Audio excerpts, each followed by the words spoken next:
Bonjour à toutes et à tous, bienvenue à ce webinaire dédié à l'obligation d'emploi des travailleurs handicapés. Quelles sont les démarches à effectuer? Comment effectuer le calcul des effectifs et de la contribution annuelle? Pour répondre à ces questions, je suis accompagné par Pascaline Thuot, chef de projet à l'AGFIP. Bonjour. Bonjour. Je suis également accompagné de Julie Ribaud, chargée de mission cotisation et simplification à la MSA. Bonjour. Bonjour. Et de Pierre-Sylvain Guély, directeur de projet des transferts de recouvrement pour l'URSSAF. Bonjour. Bonjour. Avant de commencer, quelques informations pratiques sur le déroulement de ce webinaire. Nous sommes ensemble pour environ 1 heure.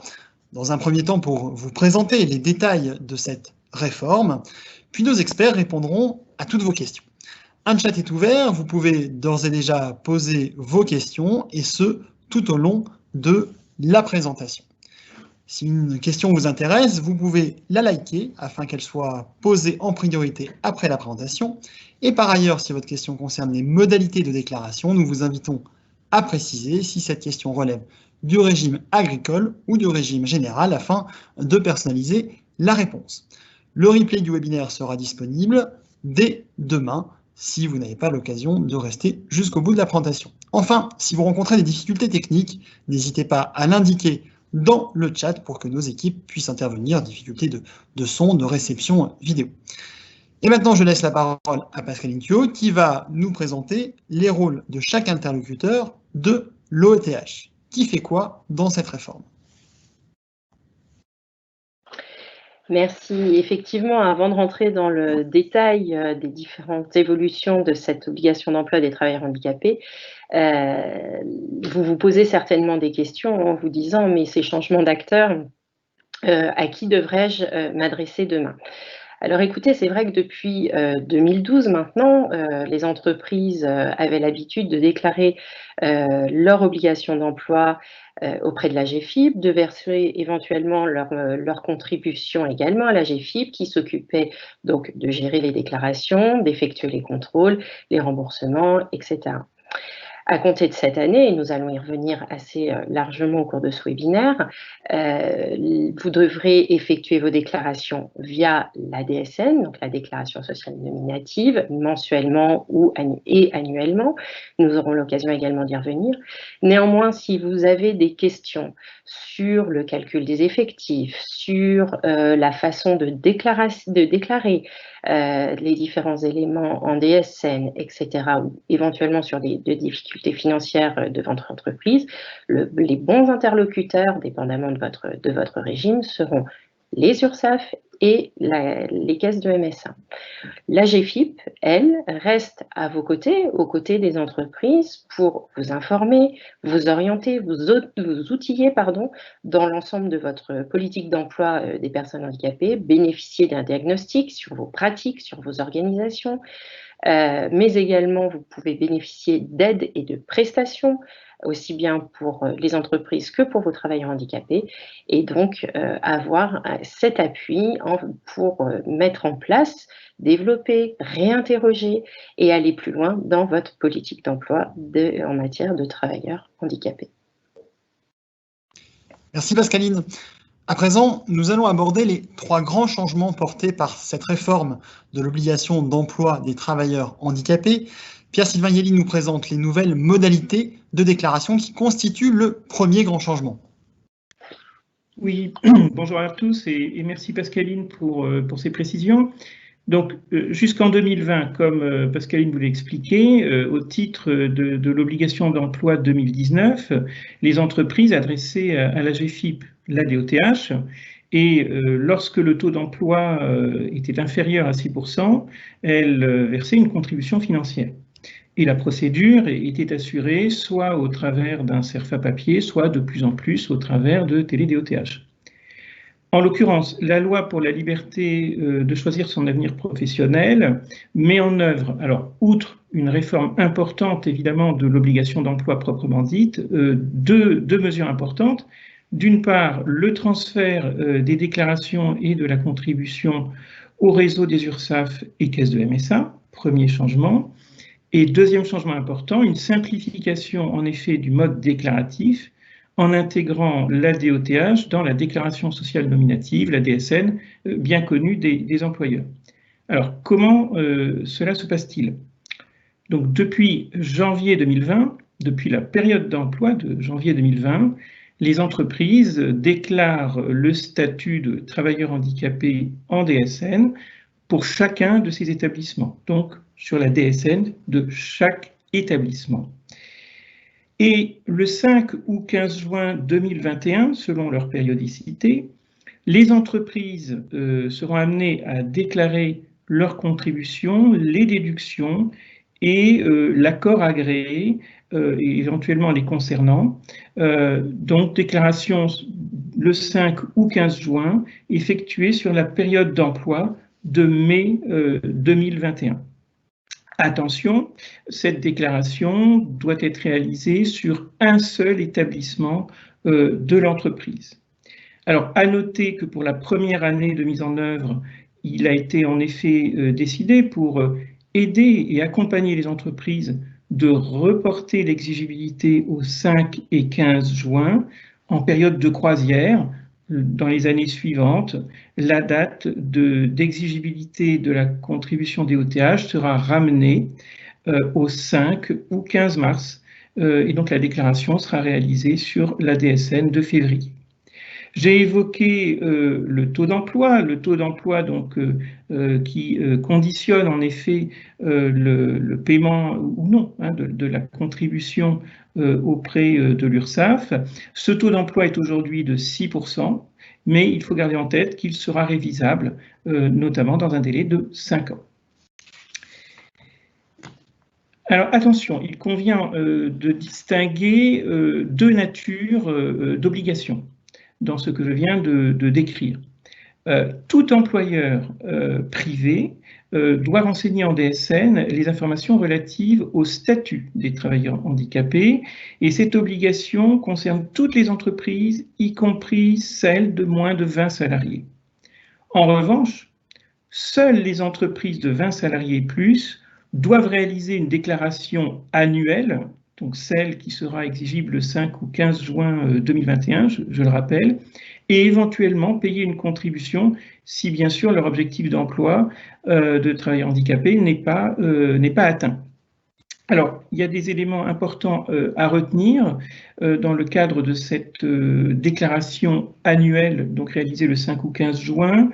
L'assujettissement est désormais apprécié au niveau de l'entreprise, donc du CIRAN, et non plus au niveau de l'établissement autonome. Et je parle bien d'un assujettissement par entreprise ou par CIRAN, donc pas sur des notions de groupe, de holding ou d'unité économique et sociale. Ça, c'est un point important.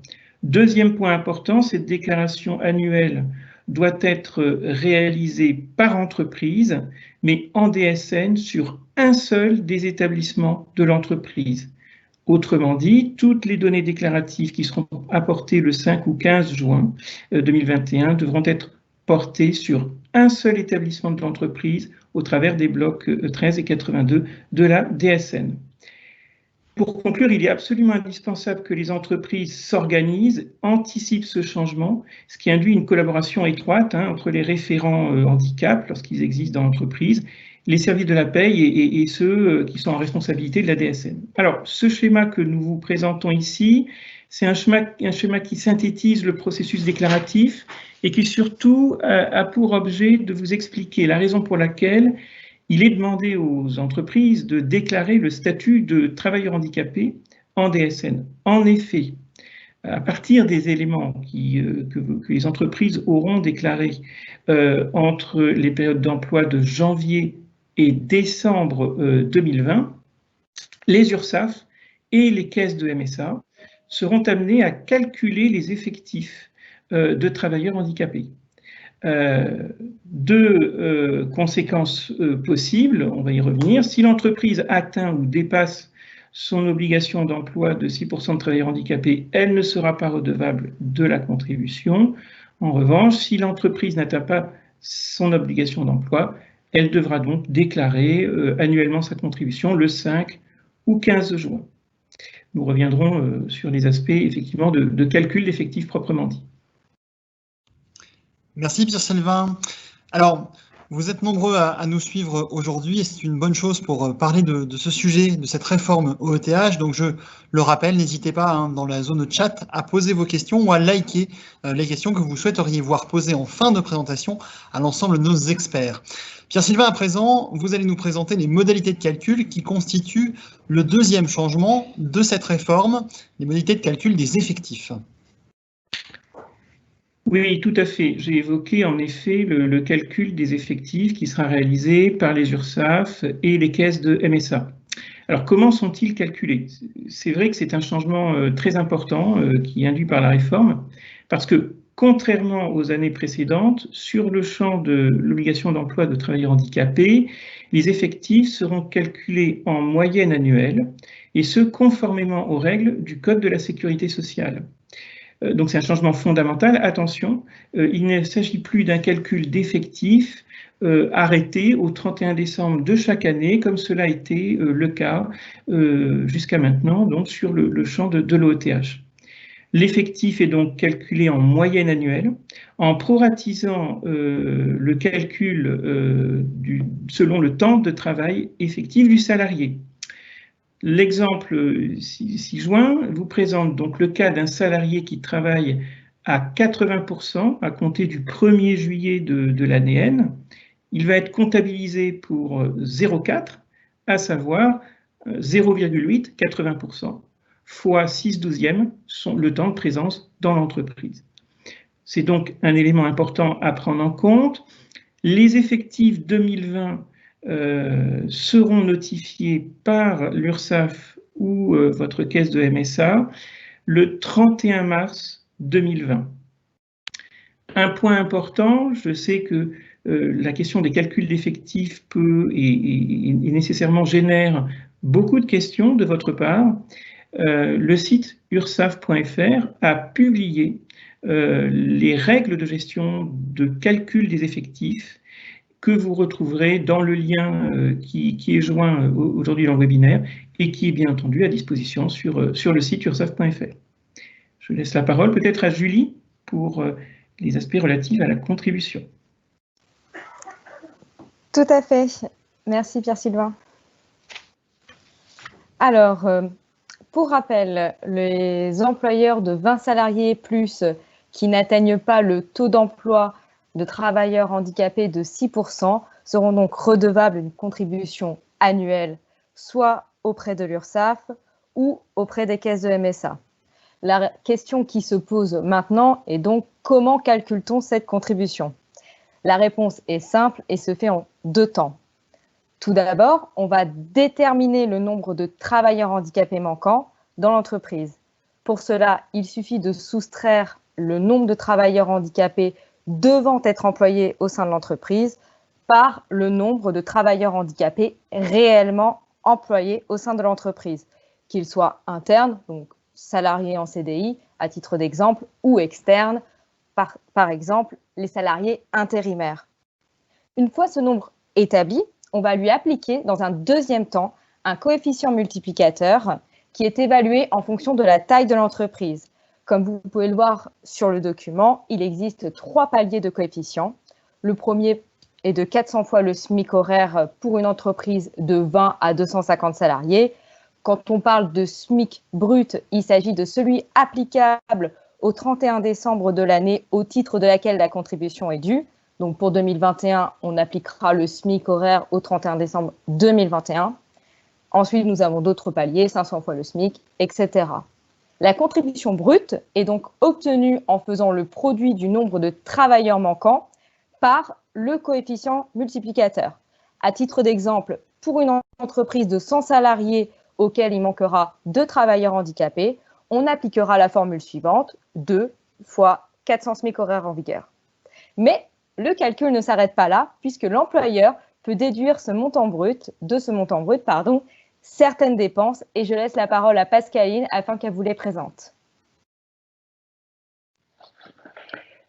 Merci Julie. Alors effectivement, cette loi rebat un petit peu les cartes, dont la valorisation du recours à la sous-traitance. Alors jusqu'à présent, lorsque les entreprises avaient recours à une entreprise adaptée, à un établissement de services d'aide par le travail ou encore à des travailleurs indépendants handicapés, elles pouvaient valoriser, ou encore une entreprise de portage salarial, elles pouvaient valoriser donc ces dépenses de sous-traitance dans le taux d'emploi. Ça ne sera plus possible, mais en revanche, ces dépenses seront valorisées. Donc, ce n'est uniquement que la modalité de prise en compte de ces dépenses qui change. Alors, en quoi change-t-elle? Déjà, les règles de calcul de ces déductions vont être simplifiées. Il existait plusieurs règles de calcul jusqu'à présent. Il n'y en aura qu'une seule, à savoir la prise en compte de 30% du coût de main-d'œuvre. Et ça, c'est exactement la même chose que les années passées. Seul le coût de la main-d'œuvre ne peut être valorisé, et là, en l'occurrence, déduit du montant brut de contribution. Donc, on ira récupérer 30% du coût de la main-d'œuvre qui sont ici des factures, et il pourrait être, ce montant pourrait être déduit avec un plafond de 50% du montant de la contribution due si le taux d'emploi est inférieur à 3%, et on pourra le valoriser, donc réduire le montant de la contribution jusqu'à 75% si le taux d'emploi est égal ou supérieur à 3%. De même, le recours à la sous-traitance auprès du secteur protégé et adapté continue à éviter la surcontribution pour les entreprises qui n'auraient embauché ou accueilli aucun travailleur handicapé dans ses effectifs au cours des 3 dernières années, donc sur 4 ans. Donc ce recours à la main-d'œuvre continuera à permettre d'éviter la surcontribution donc de 1 500 fois le SMIC horaire si le montant cumulé sur 4 ans est égal à 600 SMIC horaires au taux du SMIC horaire de l'année N. Donc un seul taux valorisé pour l'ensemble des entreprises. Alors, ce petit schéma pour vous montrer un petit peu l'implication finalement du taux d'emploi et l'incidence du taux d'emploi sur la baisse de la contribution via les factures de sous-traitance. Donc, pour une entreprise, sur le schéma de gauche, pour une entreprise qui aurait par exemple un taux d'emploi de 2%, donc l'ensemble du bloc montre le montant de la contribution due, le montant de la contribution brute.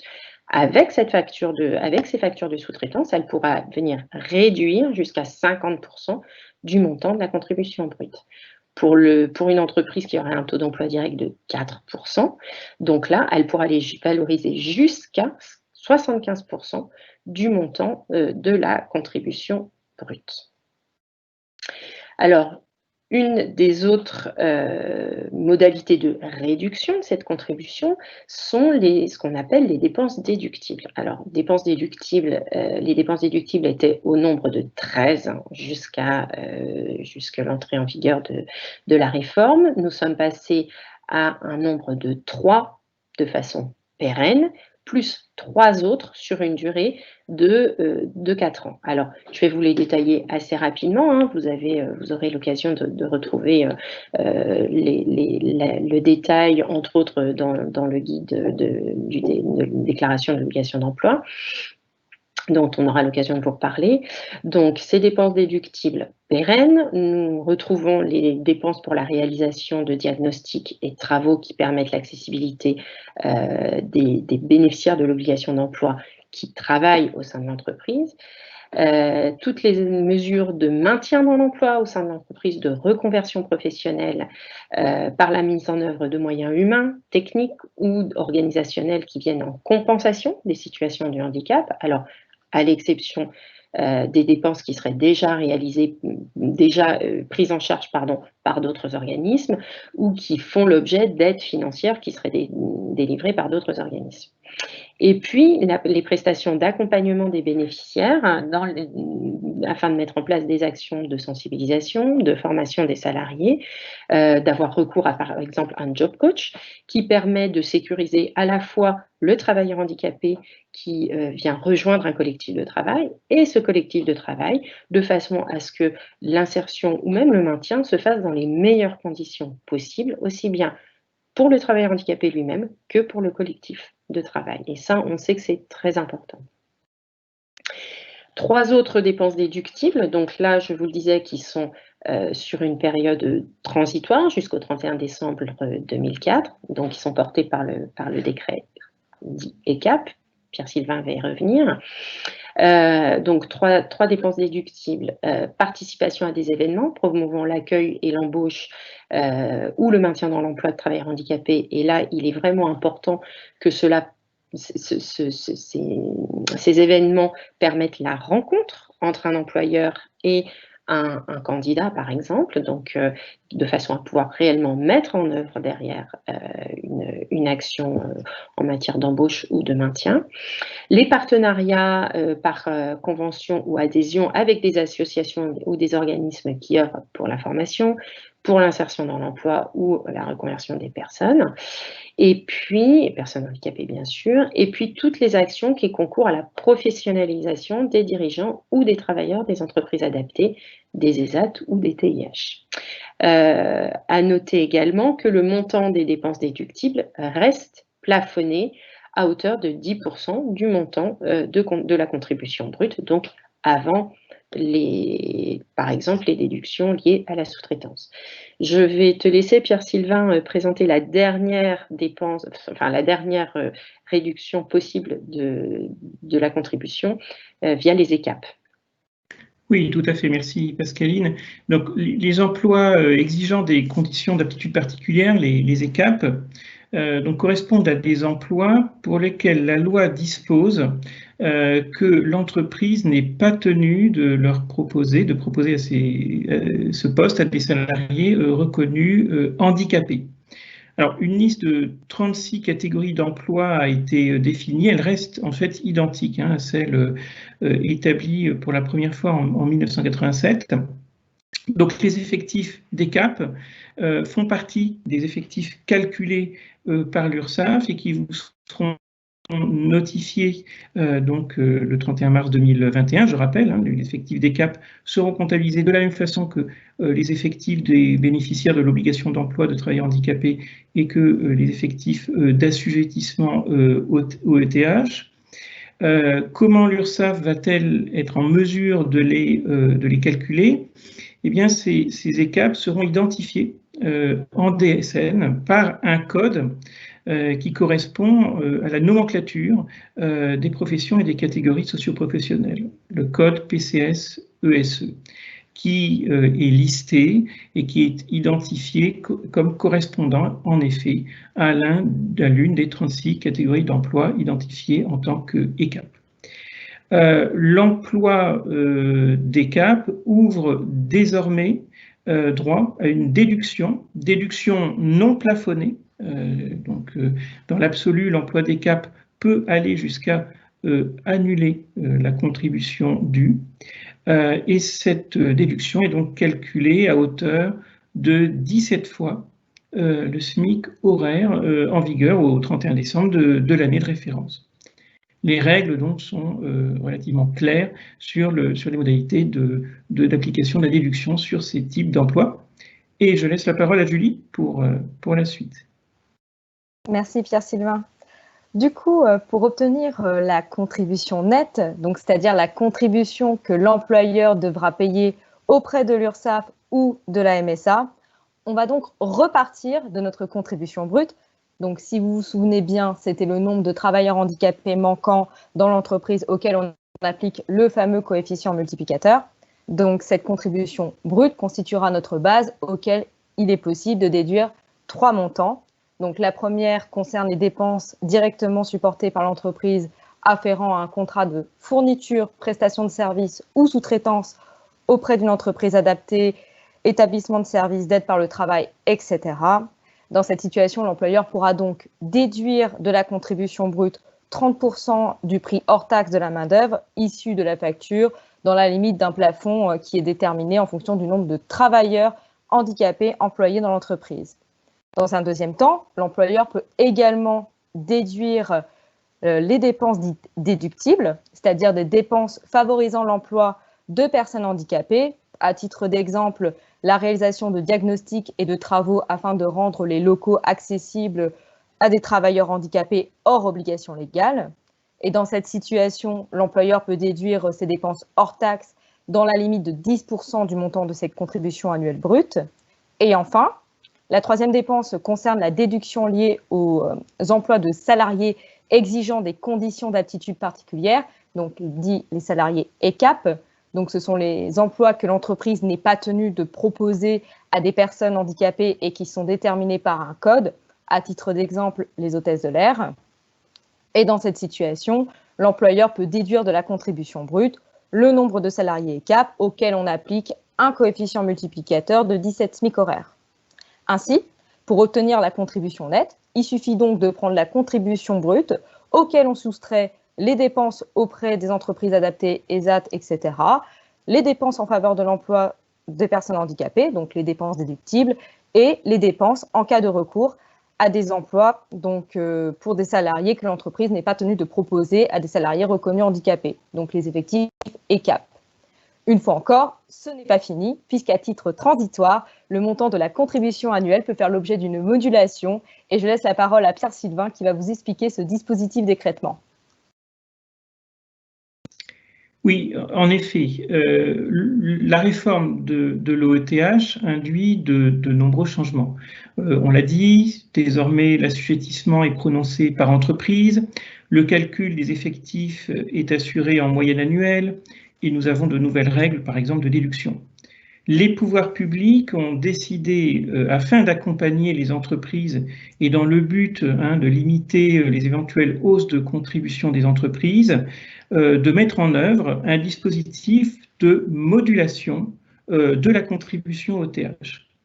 Modulation de la contribution OETH qui va être mise en œuvre au titre des années 2020 jusqu'à 2024. Cette modulation, plus précisément, va consister dans un écrêtement de l'augmentation de la contribution de l'année N par rapport à l'année précédente.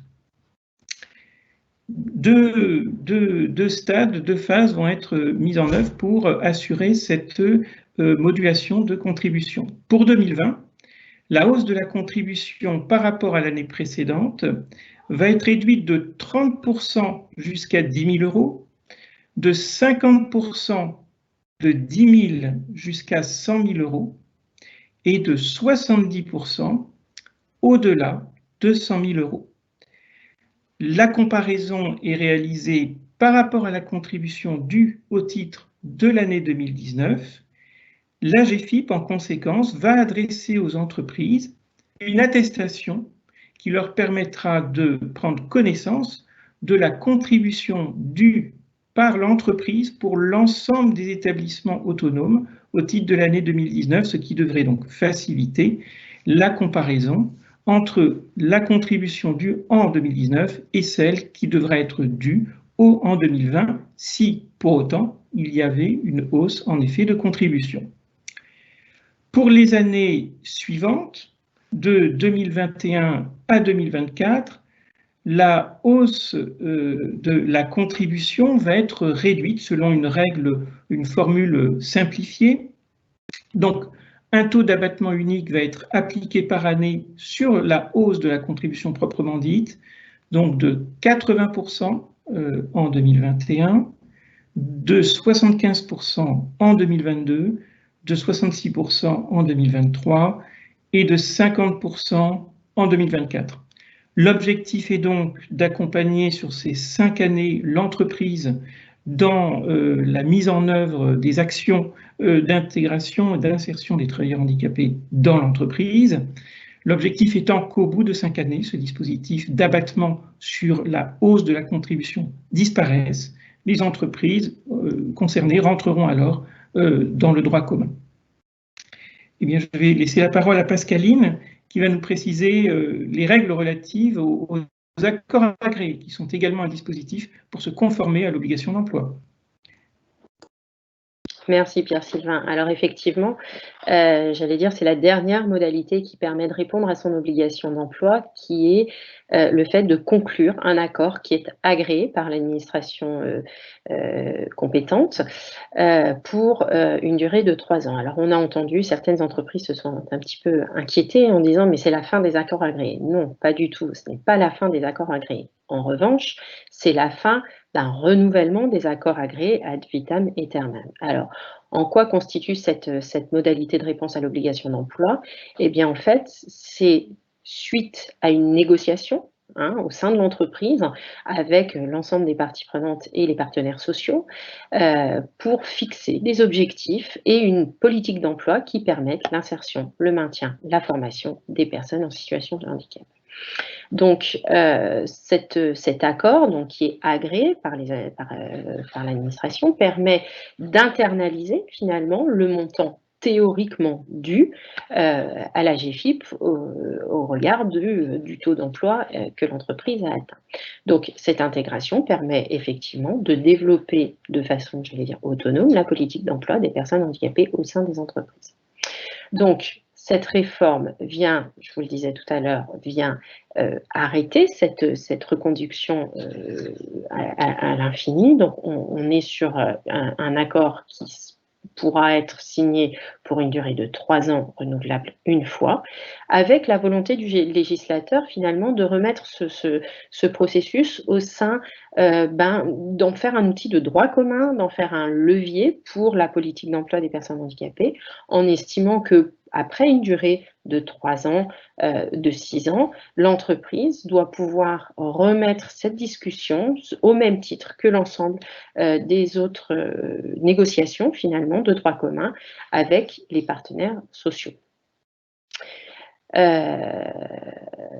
Donc, petit schéma à suivre qui vient matérialiser finalement ces reconductions possibles ou non. Pour une entreprise qui aurait ou même une tradition, j'allais dire, d'accord depuis de nombreuses années et dont le précédent accord aurait pris fin 2019, elle pourra renouveler son accord pour une première durée de 3 ans selon les nouvelles modalités, donc jusqu'à fin 2022, puis renouveler, donc c'est le fameux renouvellement qu'elle pourra mettre en œuvre à compter de 2023 jusqu'à 2025. Pour une entreprise qui serait sur la limite entre donc par exemple 2018 et 2020 ou 2019 et 2021, elle pourra renouveler une fois, selon les nouvelles modalités, sa durée d'accord. Donc voilà, je pense qu'avec Julie et Pierre-Sylvain, on vous a détaillé l'ensemble des modalités, non seulement de calcul de la contribution, mais également les modalités de réduction du montant et de déduction du montant de la contribution. En effet, merci Pascaline, merci à tous les trois. Donc nous l'avons vu, changement sur les modalités de déclaration, modalités de calcul et le détail du calcul de la contribution. Alors à présent, Pascaline va nous présenter le simulateur qui est mis en place par la GFIP, un simulateur qui va pouvoir vous aider dans le cadre de ces changements. Alors effectivement, même si la volonté du législateur et l'ensemble des parties prenantes, nous les premiers, était de simplifier cette déclaration, vous l'avez vu avec les différents plafonds de sous-traitance, avec les modalités d'écrêtement que Pierre-Sylvain vous a présenté, il reste encore quelques points un petit peu compliqués, ou en tout cas la volonté était de vous mettre un outil qui permette à l'ensemble des entreprises de calculer de façon fiable le montant de contribution qui lui permettra ensuite de déclarer les différents éléments, Julie va y revenir, en DSN. Donc vous trouverez sur le site de la GFIP donc, un simulateur qui a été validé, alors là sur cette version vous voyez la Marianne de l'État, mais qui a été validé par l'ensemble des parties prenantes, ACOS, MSA, Services de l'État, Services statistiques également de l'État, donc avec un algorithme qui est, j'allais dire, certifié et qui vous permettra de voir l'ensemble des éléments nécessaires à la déclaration et ensuite de faire ce calcul qui permettra ensuite de déclarer les éléments en DSN. Merci beaucoup, Pascaline. À présent, donc, et après ce simulateur, est-ce qu'on peut évoquer, Julie, ce qui va se passer finalement concrètement en mai 2021 pour les entreprises concernées? Tout à fait, Adrien. Pour rappel, la réforme OETH se fait en 3 temps. Je vais faire un petit récapitulatif. Depuis le 1er janvier 2020, tous les employeurs, peu importe leur effectif, ont l'obligation de déclarer mensuellement en DSN auprès de l'URSSAF ou de la MSA leur effectif dit BOETH. Avant le 31 mars 2021, l'organisme de recouvrement, donc URSSAF ou MSA, transmettra à l'ensemble des employeurs leurs effectifs de travailleurs handicapés ou relevant d'un ECAP présent au sein de leur entreprise en 2020.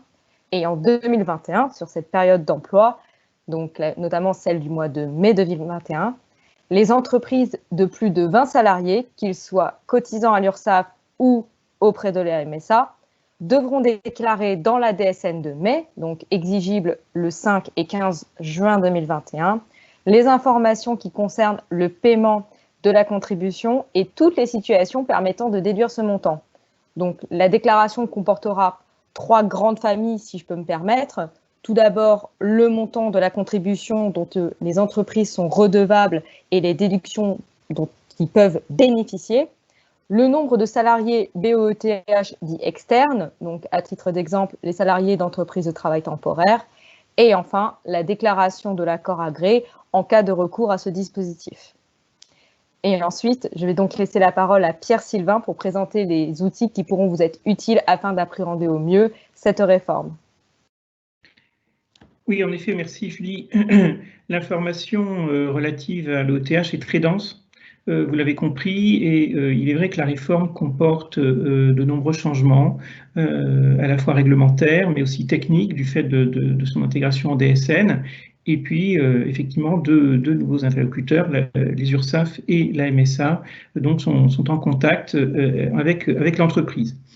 L'AGFIP, comme l'a indiqué Pascaline, met à disposition un simulateur de contribution 2020 qui a été en effet travaillé et validé à la fois avec le réseau des URSSAF, la MSA et la DGEFP.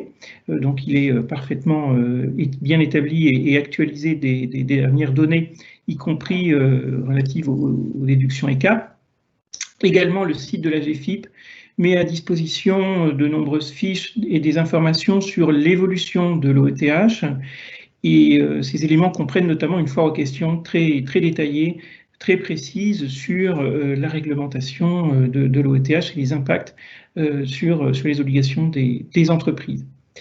Les opérateurs, donc que ce soit les URSSAF, les caisses de MSA et l'AGFIP, ont pris soin de déployer un accompagnement auprès des entreprises, et pour ce faire, un guide de l'OETH a été réalisé en commun entre les 3 partenaires. Ce guide de l'OETH, qui fait 110 pages, rassemble à la fois des informations de nature réglementaire, technique, relatives notamment aux déclarations en DSN, et on met également à disposition un certain nombre de questions-réponses qui nous paraissent les plus, je dirais, fréquentes sur ce sujet. Ce guide de l'OETH, il est disponible aujourd'hui sur le site ursaf.fr.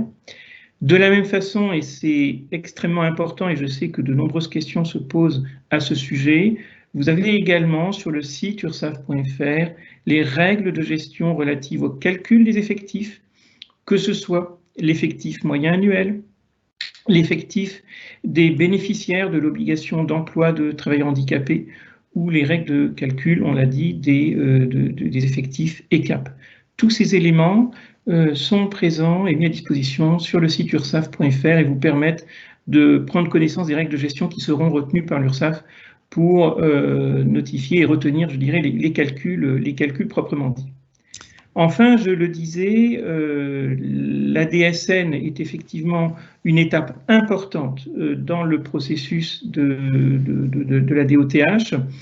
Et donc, nous vous avons mis à disposition sur ce slide l'ensemble des liens qui existent avec les fiches consignes DSN mises à disposition sur le portail Net Entreprise et qui sont actualisées d'ailleurs au fur et à mesure des des éléments qui peuvent intervenir. Donc vous avez à la fois des informations relatives à la déclaration du statut de travailleur handicapé. Je rappelle que c'est une déclaration qui doit intervenir depuis la période d'emploi de janvier 2020. Les conditions de déclaration, notamment des salariés portés ou mis à disposition d'un groupement d'employeurs, les modalités d'identification des emplois exigeant des conditions d'aptitude particulières. On le disait, ces emplois vont être identifiés par les URSSAF et MSA au travers du code de professions et catégories socio-professionnelles. Il convient donc de porter une attention particulière à cette donnée.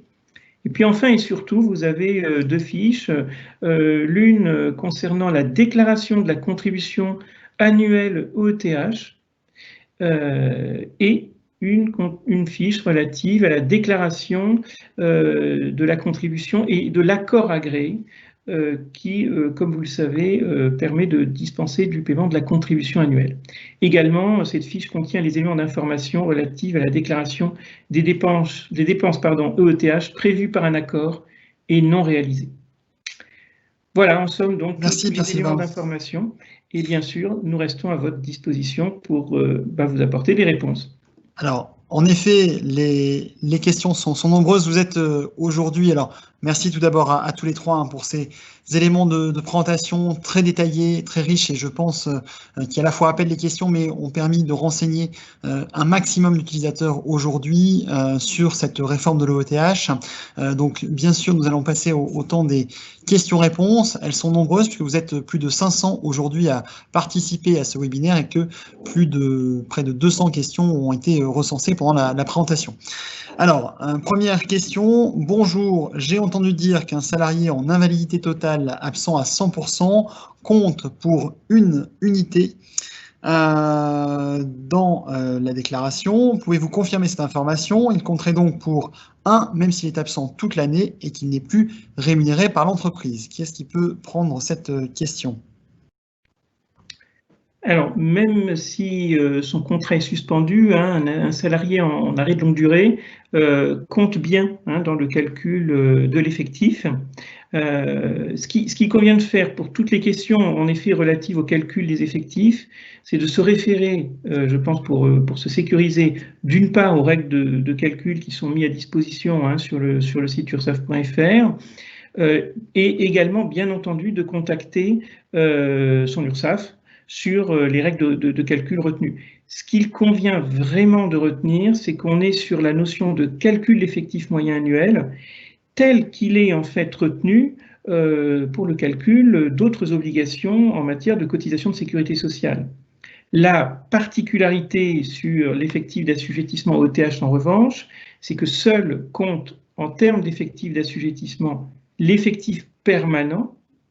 Et ça, donc, c'est effectivement une différence par rapport au calcul de l'effectif moyen annuel, je dirais, qui est retenu par les URSSAF pour d'autres cotisations sociales, et ce qui explique que notamment les entreprises de travail temporaire ou les groupements d'employeurs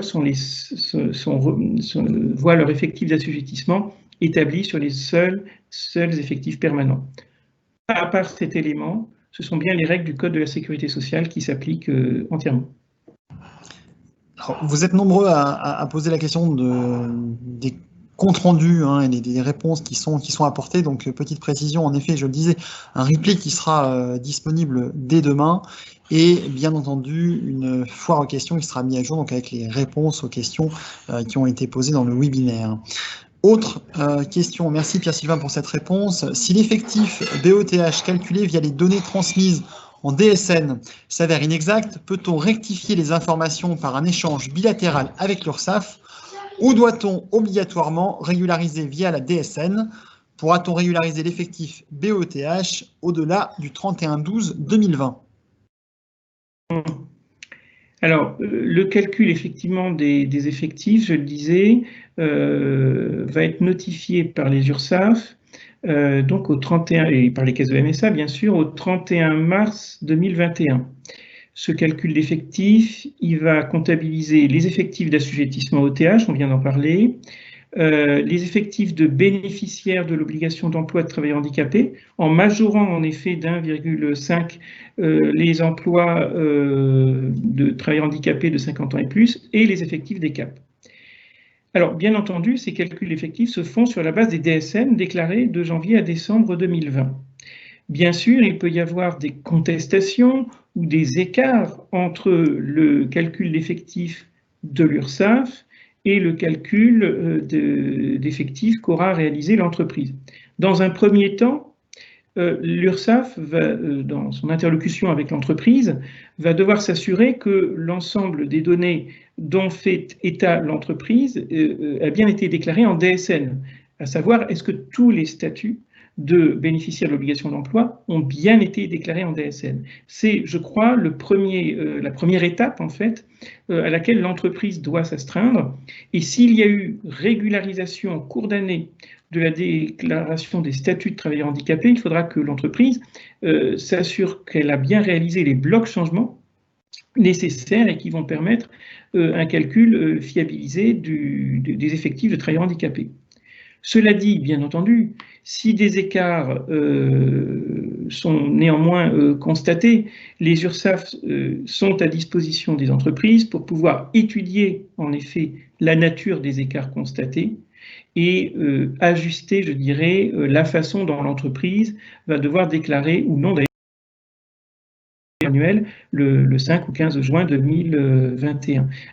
Encore une fois, nous sommes dans une année de transition. C'est la première fois que les effectifs de travailleurs handicapés vont être calculés au travers des données renseignées en DSN. Donc, bien sûr, nous prendrons vraiment toutes les mesures amiables, les mesures d'interlocution suffisantes pour, je dirais, sécuriser les entreprises dans la réalisation de leurs obligations déclaratives.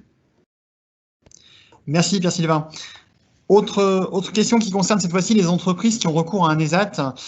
Comment déclare-t-on les activités de main-d'œuvre sous-traitée auprès d'un ESAT qui pouvait précédemment nous dispenser d'une partie de la contribution dans la limite de 50%?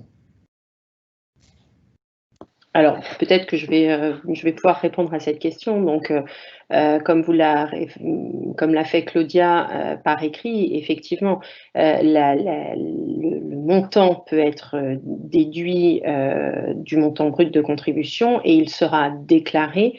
Alors, j'ai plus le code exact en tête, dans le bloc 82, je crois, mais ça permettra de venir déclarer finalement l'ensemble des actions et du coût de main-d'œuvre qui a été mis en œuvre dans le cadre de la sous-traitance dans les entreprises. Alors attention, l'ensemble des déductions doit être déclaré en DSN de façon non plafonnée, c'est-à-dire qu'il ne faudra pas appliquer les plafonds de 50 et 75% dans les montants déclarés en DSN.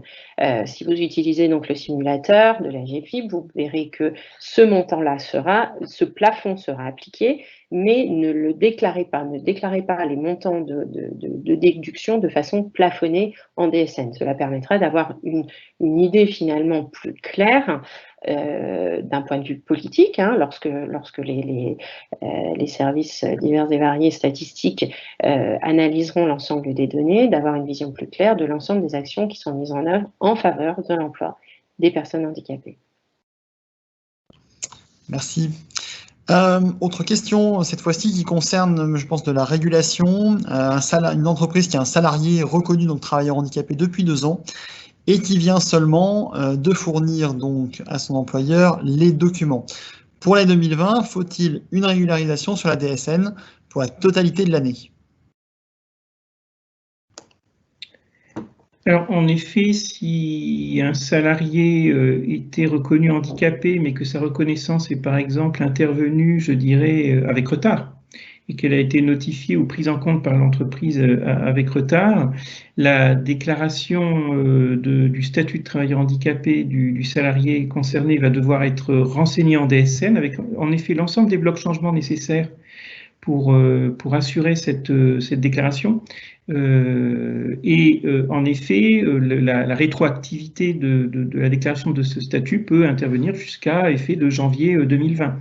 que janvier 2020, bien entendu. Si la reconnaissance du statut de travailleur handicapé concernait les périodes antérieures à 2019, c'est pas la peine puisque seules les périodes d'emploi de janvier 2020 et postérieures sont prises en compte pour le statut de travailleur handicapé.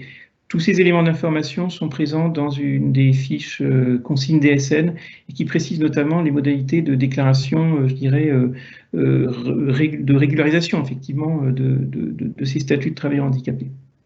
Alors, en complément, je me permets quand même de compléter aussi. Effectivement, il faut revenir sur la déclaration depuis le début de l'année 2020. Néanmoins, si les entreprises qui ont l'habitude de gérer ces déclarations savent qu'il n'est pas rare que les travailleurs handicapés fassent état auprès de leur employeur de leur reconnaissance administrative de handicap, parfois plusieurs mois, voire plusieurs années après leur intégration dans l'entreprise, en disant « Ah, mais en fait, vous savez, moi j'ai une reconnaissance de handicap depuis longtemps. » Alors, Pierre-Sylvain vous l'a très bien expliqué, il faut mobiliser les blocs changements depuis le début de l'année de façon à ce que les effectifs soient calculés correctement par la MSA et l'URSSAF, mais n'hésitez pas également, comme vous le faites aujourd'hui, finalement, de continuer à adresser les déclarations rectificatives à la GFIP sur les périodes de déclaration antérieures à la réforme. La GFIP reste compétente sur les périodes, donc en termes de gestion et déclaration, et de déclaration rectificative, sur les périodes d'emploi 2019, 2018, 2017, etc. Donc vous avez jusqu'à 5 ans, en tout cas sur la gestion des déclarations ETH postérieures à la réforme, 5 ans pour revenir et nous faire connaître vos titres de reconnaissance, enfin les titres de reconnaissance de vos salariés handicapés, les factures de sous-traitance, etc., qui viendraient impacter le montant de votre contribution. Merci Pascaline, merci Pierre-Sylvain. Une question en lien avec l'actualité des entreprises qui ont recours au chômage partiel sur l'année 2020. La question qui, à mon avis, appelle une réponse courte. Le recours au chômage partiel impacte-t-il le calcul de l'effectif d'assujettissement? Et si oui, comment? Alors, là c'est une bonne question. Effectivement, je suis pris un peu au dépourvu. Les règles, encore une fois, d'effectifs moyens annuels s'appliquent aux règles définies dans le Code de la Sécu. Donc, sur ces éléments de calcul des effectifs d'assujettissement donc liés au chômage partiel, ce que je vous propose, c'est que on sera en mesure de répondre peut-être a posteriori de cette visio, à moins que Julie, côté MSA, tu aies des informations plus précises. C'est la même interrogation que toi, Pierre-Sylvain. J'étais justement en train de me renseigner, mais là, de prime abord, je pense qu'on fournira effectivement une réponse écrite aussi de notre côté. Eddy a répondu de façon écrite que le chômage partiel n'a pas d'impact sur le calcul de l'effectif. Bon, donc il a certainement raison. En effet, je préférais effectivement être prudent et d'être certain de la réponse, en effet. Merci Eddy. Très bien. Autre question, un salarié qui est en cours de reconnaissance, avec notamment un récépissé de dépôt de la MDPH, par exemple, peut-il être déclaré et compté dans le cadre de la déclaration ETH? Alors ça, c'est peut-être plus pour moi. Il y a eu des changements dans les SI des différents MDPH. Donc jusqu'à présent, effectivement, c'était la date de récépissé, je crois, et ça reste aussi à être confirmé. Et là, ça sera plus une communication, j'allais dire, des MDPH elles-mêmes. Et c'est le sens de la réponse de Claudia, de dire qu'il faudra, en tout cas lorsqu'il s'agit d'une première reconnaissance, que le salarié déclare sa date finalement de mise en œuvre de sa reconnaissance notifiée par la MDPH. En revanche, dans le cadre des renouvellements, je crois que là, les ponts sont possibles. Mais là aussi, une communication des MDPH de façon un petit peu plus précise, que nous relayerons bien entendu, donc qui viendra nourrir la foire aux questions sur notre site, viendra préciser ces différentes modalités. Merci Pascaline. Autre question, des choses qui peuvent arriver en cas d'erreur d'effectif ou de déclaration de personnes handicapées pour la première année DSN. Y aura-t-il des possibilités de correction? Oui, bien sûr. Encore une fois, l'exigibilité, on l'a dit, de la contribution annuelle est fixée au 5 et 15 juin 2021. Donc, cette déclaration sera déposée sur la DSN de mai 2021. Mais bien entendu, si l'entreprise a connaissance d'éléments qui seraient de nature à réviser le montant de la contribution ou les éléments déclaratifs apportés sur la déclaration annuelle, celle-ci aura tout à fait la possibilité de régulariser sa déclaration a posteriori. Merci Pierre-Sylvain. Une question pratique sur le paiement, justement. Le paiement en juin 2021 se fera-t-il par un virement à l'URSSAF qui reversera à la GFIP, ou bien est-ce un autre process de paiement à prévoir? Non, le process de paiement est tout à fait simple. Le paiement sera réalisé auprès de l'URSSAF en même temps, si j'ose dire, que le paiement des cotisations et des contributions sociales réglées auprès de l'URSSAF ou d'ailleurs auprès de la caisse de MSA le 5 et 15 juin 2021. Et c'est la COS, la Caisse nationale des URSSAF, qui assurera le reversement des contributions donc à la GFIP, à la suite effectivement de l'exigibilité du 5 et 15 juin 2021. Donc il n'y a aucune relation financière, je dirais, au titre de l'OTH 2020 entre l'entreprise et la GFIP. C'est bien l'URSSAF qui assurera, et la MSA bien entendu, qui assurera la collecte de la contribution OTH.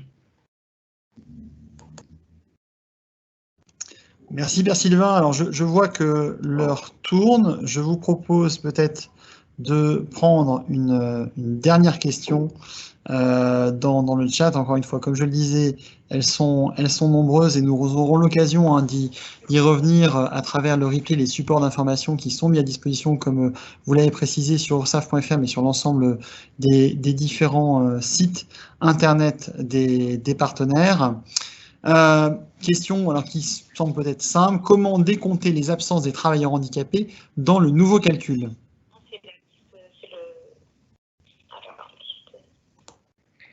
Tout dépend encore une fois de la nature des absences. Je pense que pour répondre de manière vraiment exhaustive à cette question, on ne pourrait pas effectivement consacrer notre webinaire à ce sujet. Encore une fois, ce que je vous invite à faire, c'est vraiment à vous reporter sur toutes les informations figurant d'une part dans le guide de l'OTH mis en ligne, à consulter effectivement les règles de calcul des effectifs qui figurent sur le site ursaf.fr et qui sont valables pour toutes les règles, je dirais, de calcul d'effectifs présents dans l'entreprise.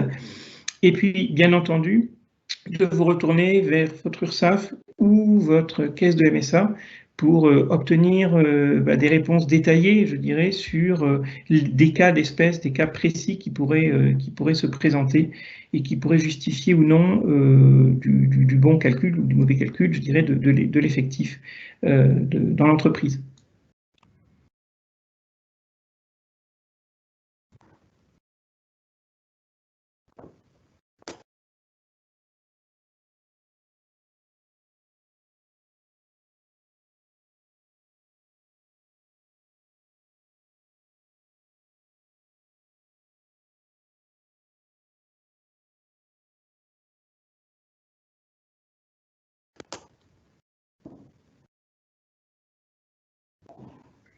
Adrien, excuse-nous, ton micro. On ne t'entend pas, Adrien.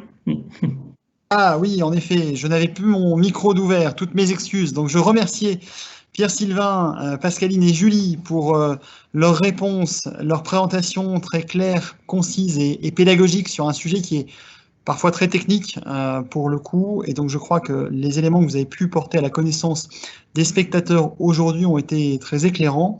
Bien sûr, nous n'avons pas pu répondre à l'ensemble des questions, mais ça sera chose faite dans les éléments d'information que vous retrouverez sur les différents sites internet de la MSA, de la GFIP et de l'URSSAF, de façon à pouvoir vous accompagner au mieux dans la mise en place de cette réforme, et le replay qui sera disponible sur le lien que vous avez utilisé pour participer, mais également sur la chaîne YouTube L'Actu des URSSAF. Merci à tous les trois. et je vous souhaite un bon appétit et à très bientôt pour de nouveaux webinaires.